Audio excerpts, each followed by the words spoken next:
नमस्कार। 3 मार्च 2026 ये तारीख याद रखिएगा क्योंकि इस दिन एक बहुत ही खास खगोलीय घटना होने वाली है। जी हाँ, एक पूर्ण चंद्र ग्रहण। लेकिन आज हम सिर्फ विज्ञान की बात नहीं करने वाले हैं। हम उन प्राचीन मान्यताओं और परंपराओं की दुनिया में चलेंगे जो सदियों से इस घटना से जुड़ी हुई हैं, जैसा कि कुछ खास ग्रंथों में बताया गया है।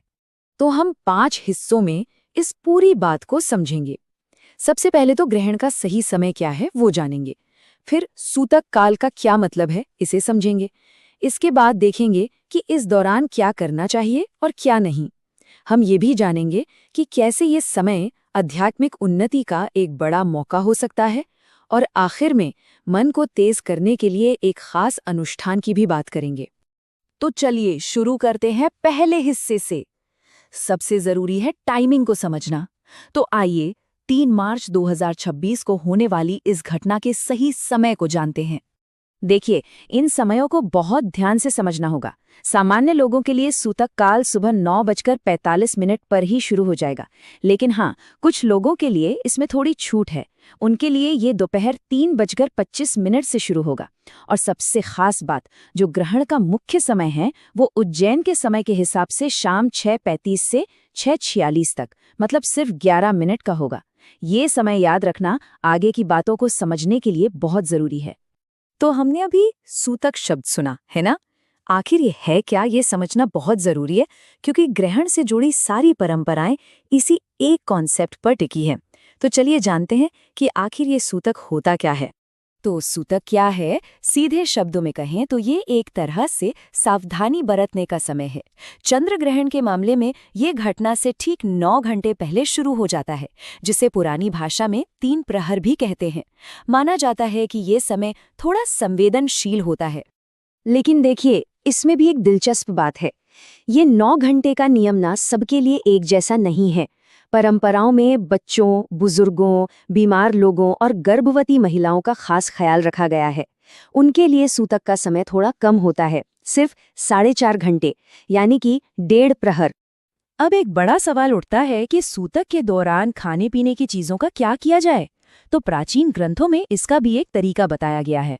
माना जाता है कि पके हुए भोजन और पानी में कुशाघास, तिल या फिर तुलसी के पत्ते डाल देने से वो ग्रहण के कथित नकारात्मक प्रभाव से बचे रहते हैं। अच्छा, अब आते हैं उन चीजों पर जिनसे बचने की सलाह दी जाती है। मतलब वो कौन से काम हैं जो ग्रहण के दौरान बिल्कुल नहीं करने चाहिए।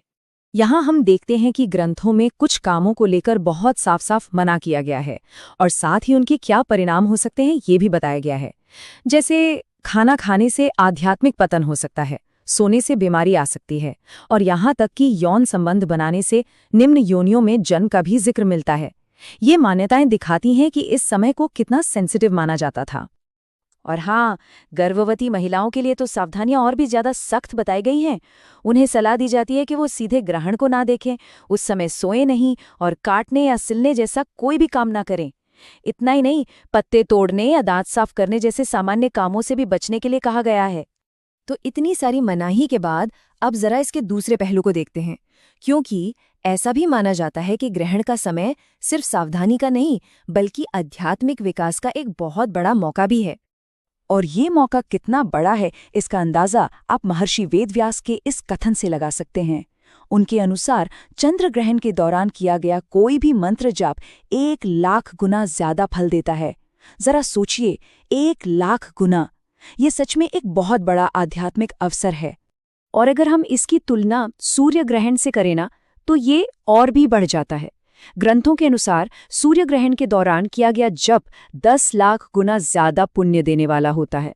ये दिखाता है कि इन खगोलीय घटनाओं को आध्यात्मिक रूप से कितना शक्तिशाली माना गया है। और बात यहीं खत्म नहीं होती।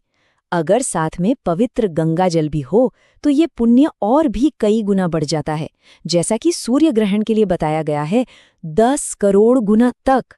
इससे पता चलता है कि स्थान और सामग्री का भी कितना महत्व है। तो सवाल ये है कि इस आध्यात्मिक ऊर्जा का फायदा कैसे उठाया जाए। इसके लिए कुछ खास काम करने की सलाह दी जाती है, जैसे मंत्रों का जाप करना, ध्यान लगाना, ईश्वर का चिंतन करना, चुप रहना और हो सके तो एक प्रामाणिक रुद्राक्ष माला पहनना। और जब ग्रहण का समय खत्म हो जाए तो उसके ठीक बाद एक और जरूरी काम बताया गया है। सलाह दी जाती है कि शुद्धि के लिए जो कपड़े पहने हुए हैं उन्हीं के साथ स्नान कर लेना चाहिए। चलिए अब आते हैं हमारे आखिरी और शायद सबसे दिलचस्प हिस्से पे। ये एक बहुत ही खास अनुष्ठान है जो नारद पुराण से लिया गया है, और ये अनुष्ठान खास तौर पर बुद्धि और याददाश्त को बढ़ाने के लिए है। इस अनुष्ठान के जो स्टेप्स हैं वो बहुत साफ हैं। सबसे पहले ग्रहण के दौरान उपवास रखना होता है, फिर ब्राह्मी घृत यानी ब्राह्मी जड़ी बूटी से बने घी को हाथ लगाना है। इसके बाद उसी घी को देखते हुए ओम नमो नारायणाय मंत्र का 8000 बार जाप करना है, और आखिर में जब ग्रहण खत्म हो जाए और स्नान भी हो जाए तब उस घी को खा लेना है। तो इस अनुष्ठान का फल क्या है?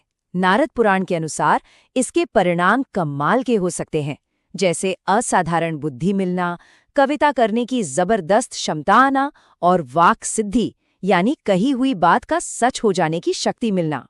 तो आज हमने देखा कि कैसे एक खगोलीय घटना के साथ कितनी गहरी मान्यताएं और परंपराएं जुड़ी हुई हैं। ये हमें सोचने पर मजबूर करता है ना, कि हजारों साल पुरानी ये बातें, ये परंपराएं आज भी हमारी संस्कृति और हमारे विश्वासों को कैसे प्रभावित कर रही हैं।